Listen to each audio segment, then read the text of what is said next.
Alright. We good? Alright, cool. So, hope you can hear me well. How's everyone doing? Today, I want to look at my form. I don't know how to get it from my camera to, well, I record on my phone in the slow-mo, so I didn't really know how to get it onto my desktop that well. So I just uploaded it to a YouTube video with some other forms, and we're going to go through it. So, it's been seen on Reddit and just other places, people don't know how much to activate the wrist.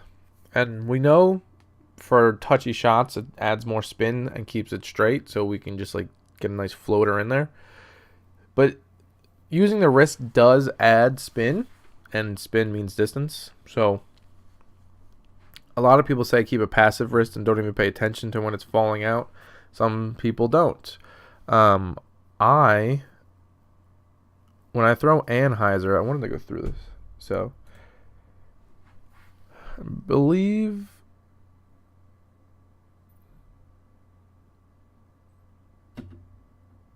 Yeah, this is Annie. No, this is Heiser. My bad.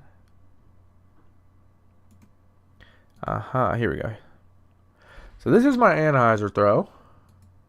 And I look back too quickly. I know that.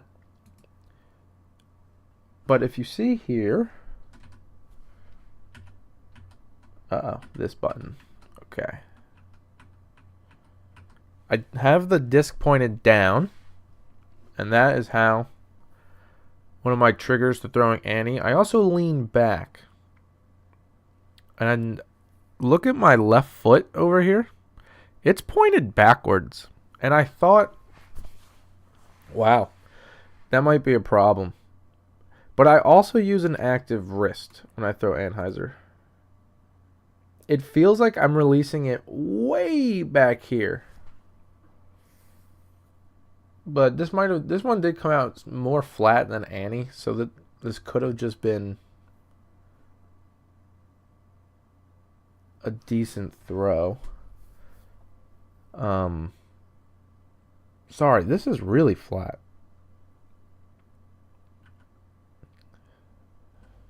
I always hit the wrong button. Well, I guess it is from. I guess it is on Annie. And then my arm finishes pretty flat to down. Interesting. Okay, so now let's look at Ricky's. Where's Ricky?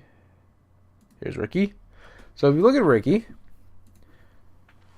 da da da da. Look at this left foot. Left foot is back. Not as far back as me. Mine was pointed that way. His is more pointed to the back of the T-pad, which is good to know. I should probably turn it a little bit, get more of. Or get my hips more engaged or less engaged. I don't know. It just can't be good to have it pointed back. Anyway, look at Ricky's head, and it's pointed forward. A lot of people say don't point your head forward because it makes your shoulders go down, which makes you tear it over into the ground. But look at that.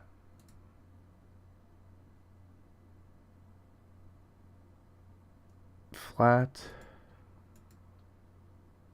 to Annie. Arm is flat, flat, and down. So that was a good way to throw flat to Annie, I guess.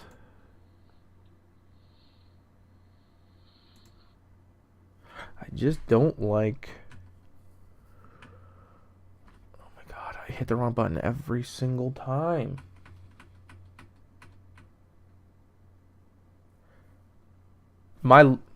Okay, let's look at my left arm. So my left arm is slightly active.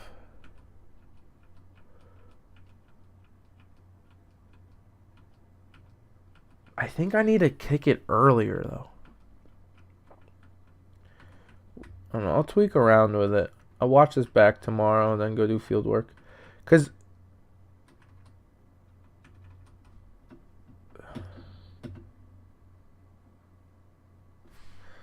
okay, let's look at right there.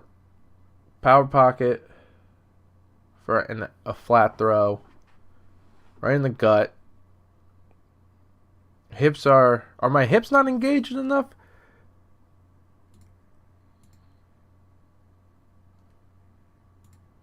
Yeah, I think my hips stopped moving.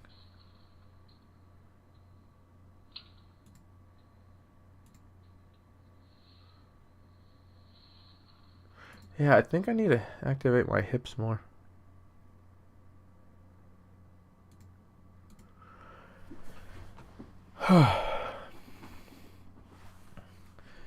Ba-da-ba.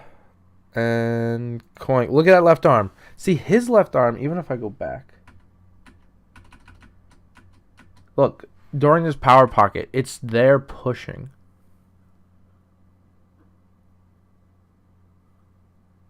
And this is for a flat to Annie throw. Like, look at his left arm. Does his left arm start his downswing? Yeah. Look at his right arm's not moving.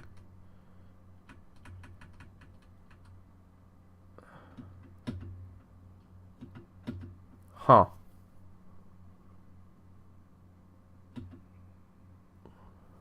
When do his hips stop moving? Oh, button. Sorry if this is loud in the microphone.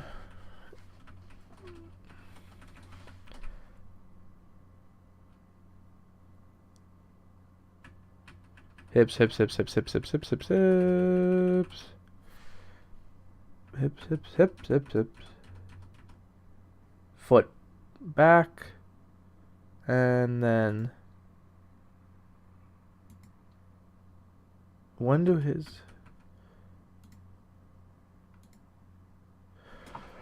Alright, look at that. His left shoulder is almost... I guess... I don't know. Let's go back and look at mine.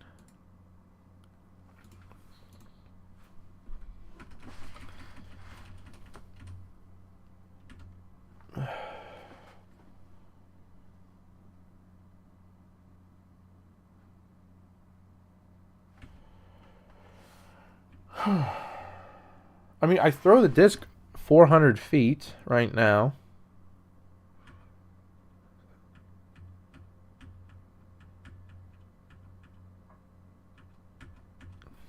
I'm going to try to activate my hips more. It might get my timing off. It might not, but even if for just distance drives, I use my hips. Keep everything else the same. I think I could get at least 450 out of this winner.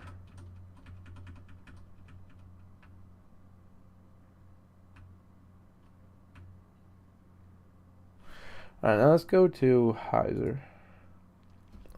This might have been a bad throw. I don't even know. Because I was too busy looking at my disc go into some bushes. And I got to go get that back.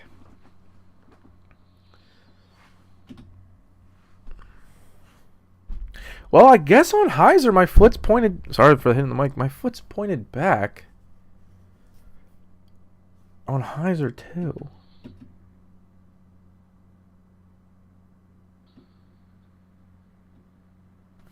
I think I can get my nose angle a little bit better, which would probably shave off about 50, or add 15 feet. And then I think my hips could add another 30. It's so uncomfortable for me to keep my chin to my shoulder like the pros do. It's just, I know I probably could learn it, but I don't know. I've been doing pretty decent.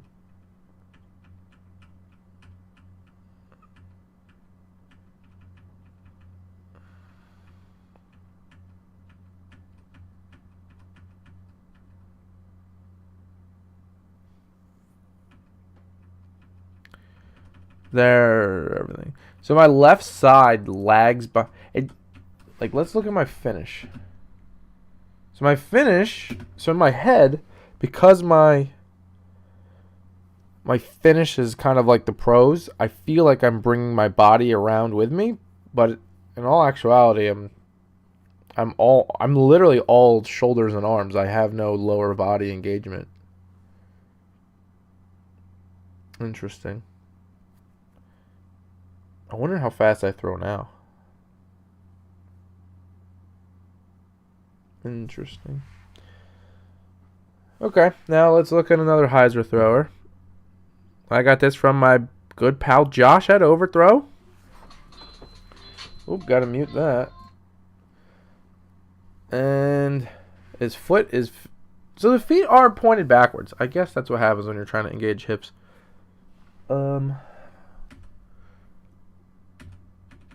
Right arm. Look how far his right arm is through already.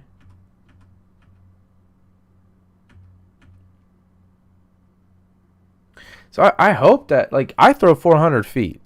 So I threw it today in the wintertime. So not even like multiple layers. I'm not working out that well. So, and less air density. So in the summer, these things will go further. Like, so I'm going to be throwing over 400 feet.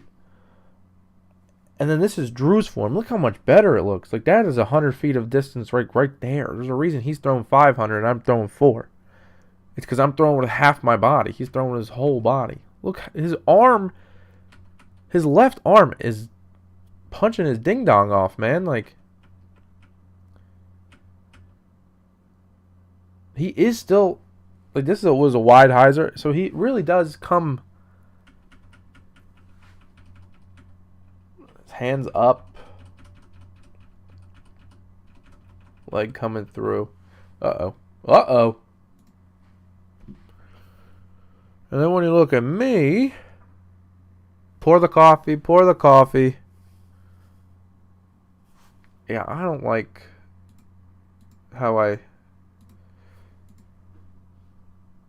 come from the land down under. What the heck just happened?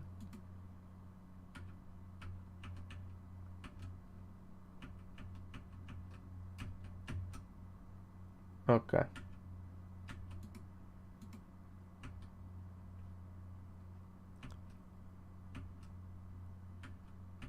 Okay, I don't know what happened to my stuff, so I'm gonna have to scroll. My bad, guys. Like, it's flat, it's not flat. It goes down and then back up. Sorry for yelling. I don't really like that. I think that's gonna mess up my nose angle. And then it goes down again, or up. So I go from down to up. I'm arching over. Like, I don't think my form is bad.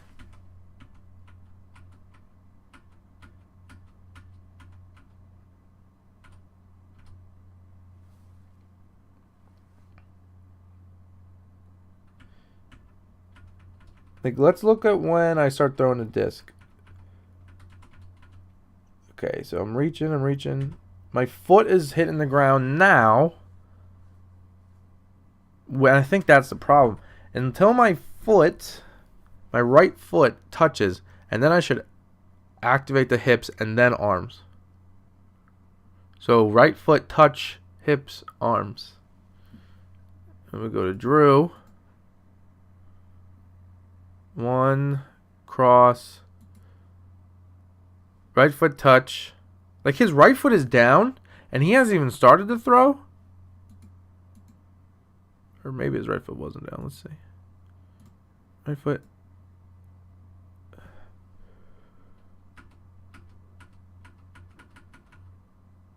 Right foot's definitely down here. And I guess, yeah, as soon as your right foot touches, you can start your throw. But you really have to activate your hips. And I guess that's why he does this with his hand. But as you see, he's pushing backwards with his hand, which is stopping his hip rotation. Double G does something similar. They talk about it a lot, where it's a counterpoint. Either way, the whole reason I wanted to look at this is because Ricky has an active wrist, and he throws a lot of Annie the flat. And I'm not saying that you should, really think about letting go of the disc. I'm just saying to snap your wrist at the end to get some extra spin. And for me, it's how I throw Anheuser. Like, I can't throw Anheuser without snapping my wrist down. And maybe I'm not, but, like, in my head I am. So we'll see. But Yeah, so that's the difference between an active wrist and a passive wrist. I went to a clinic with Drew Gibson where he literally said he doesn't think about releasing the disc at all, it just snaps out. I think that's what he meant with the active and passive wrist, because it's just like it adds so much extra spin and angle control. I don't know. I'm throwing 400 feet, so come July, I'll do an update video. But until then, I'm going to end the stream here. Hope you learned something, and have a great night.